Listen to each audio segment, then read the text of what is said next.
ইলেকশনের জন্য অত্যন্ত তাৎপর্যপূর্ণ তিনটি বিষয় এখানে সম্পৃক্ত করা হয়েছে।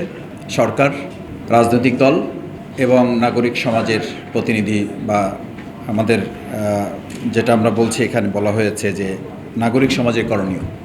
আমি তিনটি প্রসঙ্গেই কয়েকটি ছোট ছোট পয়েন্ট দিয়ে আমার কথা শেষ করব। প্রথম হচ্ছে সরকারের জন্য এখনই ইলেকশনের স্বাধীন ও নিরপেক্ষ নির্বাচন কমিশন এটা নিশ্চিত করা প্রয়োজন। এটা নিশ্চিত করতে গিয়েই জুলাই সনদের বাস্তবতাটা আমাদের সামনে খুব অনিবার্য একটা প্রসঙ্গ। এখন জুলাই সনদ যেটা প্রকাশিত হয়েছে ইতিমধ্যে, এটা নিয়ে রাজনৈতিক দলের পক্ষ থেকে কিছু সংযোজন বিয়োজনের প্রসঙ্গ তোলা হয়েছে। আমি খুব গুরুত্বের সাথে উপলব্ধি করি যে এই নির্বাচন নিয়ে আমরা যারা কথা বলি, আমার কাছে কোনো কোনো সময় খুব বিস্ময়কর মনে হয় যে আমরা ঠিক এমনভাবে কথা বলছি যেন স্বাভাবিক প্রক্রিয়ার একটা সরকার চলে গেছে এবং স্বাভাবিক একটা নির্বাচনের মধ্যে আমরা পড়েছি। বিষয়টি কিন্তু তা না। আমাদের বিগত 15 বছরে ইনস্টিটিউশনগুলো শেষ করা হয়েছে, রাজনৈতিক দুর্বৃত্তায়ন হয়েছে, আমরা 15 বছর ভোট দিতে যাইনি, ভোট দিতে পারিনি।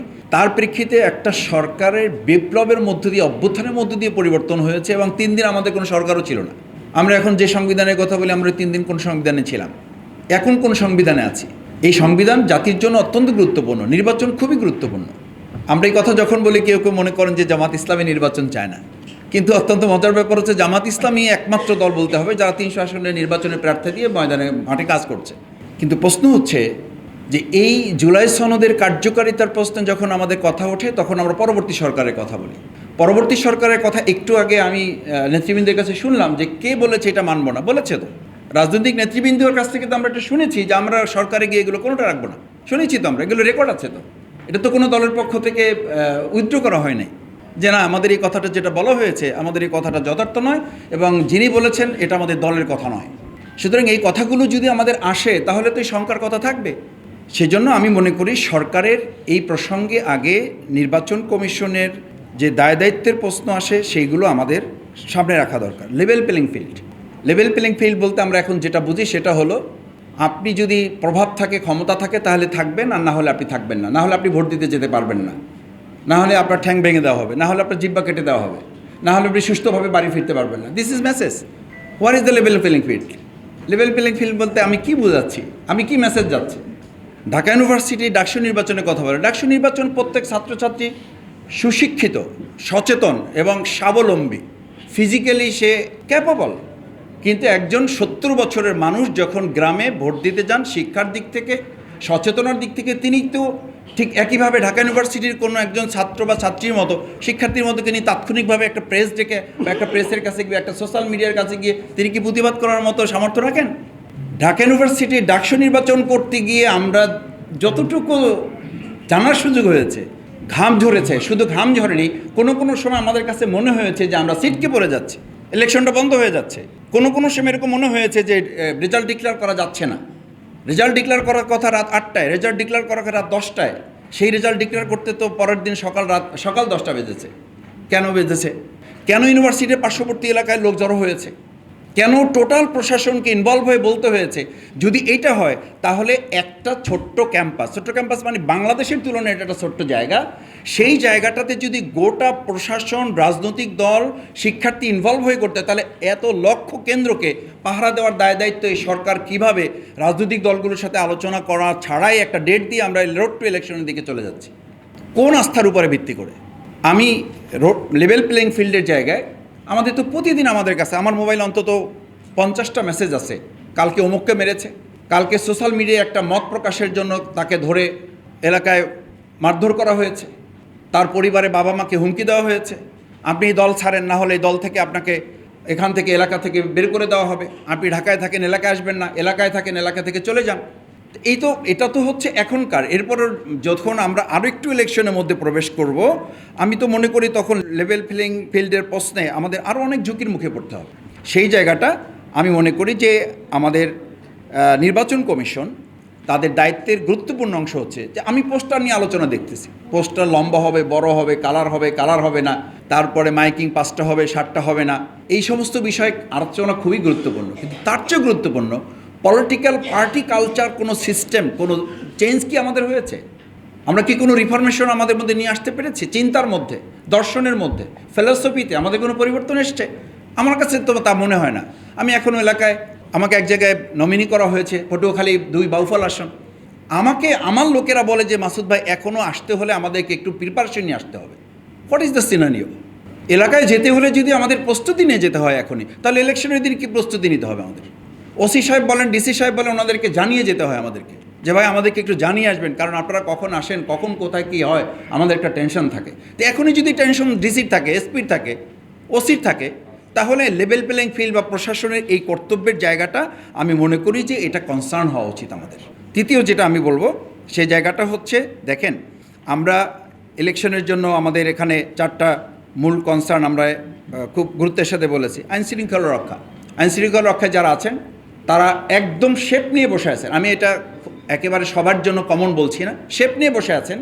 সামনে একটা ক্ষমতায় আসতেছে একটা দল, সেই দলের আনুগত্য পরায়ণ হয়ে কাজ করে তাদের নেক নজরে পড়ার একটা চূড়ান্ত কম্পিটিশন চলতেছে, একটা প্রতিযোগিতা চলতেছে। আমি কিভাবে পরবর্তী যে পার্টি ক্ষমতায় আসতেছে এটা একটা অ্যানালিসিস আমাদের দেশে আছে আর কি, একটা পারসেপশন আছে, এবং সেই পারসেপশনটা আমরাও তুলে ধরেছি। আমরাও রাজনৈতিক নেতৃবৃন্দের পক্ষ থেকে এরকম একটা কথা বলা হয়, আমরা ক্ষমতায় আসতেছি, আমরা অমুকে প্রধানমন্ত্রী হবে, অমুকে প্রধানমন্ত্রী হবে, অমুকে রাষ্ট্রপতি হবে। আমরা তো ভাগ বাটোয়ারা করে শেষ করে দিয়েছি।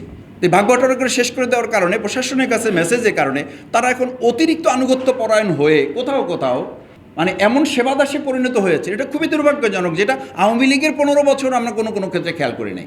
তো সেই জায়গায় আইনশৃঙ্খলা রক্ষাকারী বাহিনী এই আমাদের সেগুনবাগিচায় যেখানে আর্মি, পুলিশ, অন্যান্য গোয়েন্দা সংস্থার মধ্যে একটা পার্টি প্রধানকে পিটানো হয়েছে। আমি জানি না যে এখানে সুধীমণ্ডলী আছেন, রাজনৈতিক দলের নেতৃবৃন্দ আছেন, সাংবাদিক আছেন, এই পর্যন্ত কাউকে গ্রেপ্তার করা হয়েছে? আমি জানি না কাউকে গ্রেপ্তার করা হয়েছে কিনা, সে যে দলেরই হোক। একটা পার্টি প্রধানকে মিডিয়ার সামনে তাকে পিটিয়ে আহত করে, এবং এখন সে চিকিৎসাধীন। এবং আমরা মাঝে মধ্যে শুনি মেমোরি লস করেছে, মাঝে মধ্যে শুনি সে মুমূর্ষু হয়ে যাচ্ছে, বিদেশি চিকিৎসার জন্য প্রয়োজন। সেরকম একটা ইভেন্টে আমরা কাউকে এখন পর্যন্ত গ্রেপ্তার করতে দেখলাম না। সেই নির্বাচন আইনশৃঙ্খলা বাহিনী করবে, আর আমার কোনো একটা কেন্দ্রে প্রবলেম হবে, সেটা সলভ করার জন্য তারা সুইচ টিপে দেবার প্রবলেম সলভ হয়ে যাবে। এই বিশ্বাস নিয়ে যদি আমাকে চলতে হয় তো আমি এরকম অতি বিশ্বাস নিয়ে চলবো, কিন্তু শেষে এরকম হয়তো একটা বিবৃতি আসবে, কিছু ত্রুটি বিচ্ছিত হয়েছে, ক্ষমা সুন্দর দৃষ্টিতে দেখে আমাদেরকে কাঁধে কাঁধ মিলে দেশ এবং জাতি করার কাজে সামনের দিকে এগিয়ে যেতে হবে। দুর্ভাগ্যজনক, এই স্টেটমেন্ট দিয়ে স্টেট চলবে না। এই স্টেটমেন্ট তো আমরা দেখেছি, যাদের গ্রেপ্তার করার কথা তারা স্টেটমেন্ট দিয়ে দুঃখ প্রকাশ করছেন, তারা স্টেটমেন্ট দিয়ে বিচার চাচ্ছেন, অথচ তারা দায়িত্বে আছেন। প্রযুক্তির ব্যবহার আমরা যদি বলি, প্রযুক্তির ব্যবহার আমরা কতখানি করতে সরকার প্রস্তুতি নিয়েছে আমরা জানি না। সংস্কার কমিশনের মাধ্যমে প্রস্তুতি, জুলাই সনদের আইনি ভিত্তি তো আমরা এখনও করতে পারি না। জুলাই সনদের আইনি ভিত্তিটা তো আমাদের জন্য অত্যন্ত তাৎপর্যপূর্ণ, কারণ এটার উপরে ভিত্তি করেই আমাদের নির্বাচনে কিছু বাধ্যবাধকতা আসবে। আমি ক্যান্ডিডেট হিসেবে আমার বাধ্যবাধকতা আসবে, রাজনৈতিক দল হিসেবে যারা আছেন তাদের কিছু বাধ্যবাধকতা আসবে।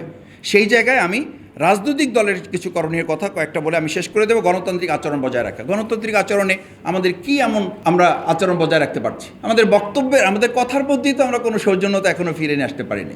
এখন কোনো টকশোতে কেউ বসতেও ভয় পায়, আগে সে জিজ্ঞেস করে আমার টকশো সহপার্টনারকে, টকশো সহপার্টনারকে এটা না জেনে সে যেতে চাচ্ছে না কেন ভাই? আপনি সংসদে আস্থা রাখবেন, নির্বাচনে আস্থা রাখবেন, কিন্তু টকশোতে 3 জনে আস্থা রাখা যাচ্ছে না। প্রডিউসার যিনি থাকেন বলেন যে মাসুদ ভাই অমুকে আসবেন, আপনি যদি একটু ওনার ব্যাপারে রাজি হন তাহলে আমরা একটু ওনাকে ডাকতে চাই। তাহলে এই কোশ্চেন আমাকে বলা হলো কেন? বলছে মাসুদ ভাই এখন এটা একটা কমন কনসার্ন হয়ে গেছে, 3 জন মিলে টকশোতে থাকা যাচ্ছে না। প্রডিউসার ভয় পান যে এই 3 জনের মধ্যে ওখানে এমন পরিস্থিতি তৈরি হবে যে আইনশৃঙ্খলা বাহিনী নিয়োগ করতে হতে পারে, এবং সেই সিনিয়রগুলো তো আমরা দেখতে পাই। আপনি ওখানে আলোচনা হচ্ছে রাজনৈতিক দলগুলো কিভাবে জনগণের মধ্যে ঐক্য বিনির্মাণ করতে পারে। যারা ঐক্য বিনির্মাণের করার জন্য বয়ান দিচ্ছেন তাদের মধ্যে যে অনৈক্য তৈরি হয় সেটা তো গোটা জাতিকে বিভক্ত করে ফেলছে। কি ঐক্যের আলোচনা হচ্ছে ওখানে? কি ঐক্যের মেসেজ দিচ্ছে আমরা ওখানে?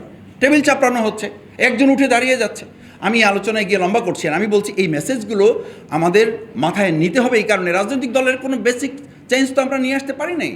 এই ব্যর্থতা জামাত ইসলামী হিসেবে আমিও নিচ্ছি। আমরা এই আলোচনায় যাচ্ছি না, আমরা আলোচনায় যাচ্ছি প্রশাসনে, আমরা আলোচনায় যাচ্ছি আইনশৃঙ্খলা বাহিনী, আমরা আলোচনায় যাচ্ছি অন্তর্বর্তী সরকারে যারা আছেন। কিন্তু আমাদের দায়িত্বটা কি? আমরা অন্তর্বর্তী কমিশনের সমানে নোট অফ ডিসেন্ট দিচ্ছি, জাতীয় ঐক্যমত কমিশনে আমি বলছি যে এটা আমরা এটা মানব না, সুতরাং এটা হবে না। যদি তাই হয় তাহলে পরবর্তী সরকার এটা মানবে। এটা আস্থার জায়গা তৈরি করার জন্যই তো বাংলাদেশ জামাত ইসলামী আরও কিছু রাজনৈতিক দল মিলে একটা কথা বলেছে, প্রফেশনাল রিপ্রেজেন্টেশন। পিয়ারের সিস্টেমে আমরা আসি, জাতীয় সরকার গঠনের এটা তো একটা পদ্ধতি। আমরা যে ফ্যাসিস্ট থেকে স্বৈরাচার যেন আর কোনো সরকার এককভাবে এই দেশের মানুষের মালিকানার জায়গায় পৌঁছার একটা মানসিকতা তার মধ্যে তৈরি করতে না পারে, সেই জায়গাটার জন্যই তো আমরা বলছি যে প্রফেশনাল রিপ্রেজেন্টেশনে সকল ছোট বড় দল যারা আছে সেই জায়গাটা কিছু সেটা লিমিটেশনস আছে। আমরা বলছি যদি এটা মানে অ্যাটেনশনে নেওয়া হয়, তারপর আলোচনার মাধ্যমে ছোটোখাটো বিষয়গুলো আমরা সেখানে সমাধানের রাস্তা বের করতে পারবো।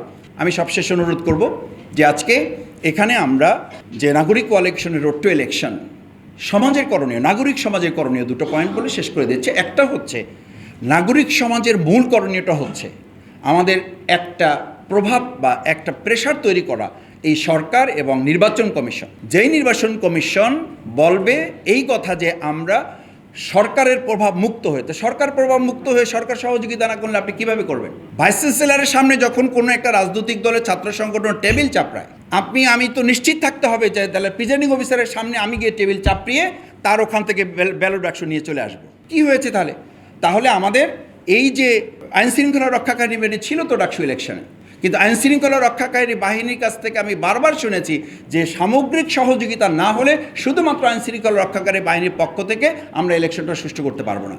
আমি নাগরিক সমাজের প্রতি দুটো কথা বলছি। এক, নাগরিক সমাজের মধ্যে এই প্রভাব তৈরি করতে হবে যে সরকার এবং ইলেকশন কমিশন দুটো মিলে একটা সমন্বয় করা।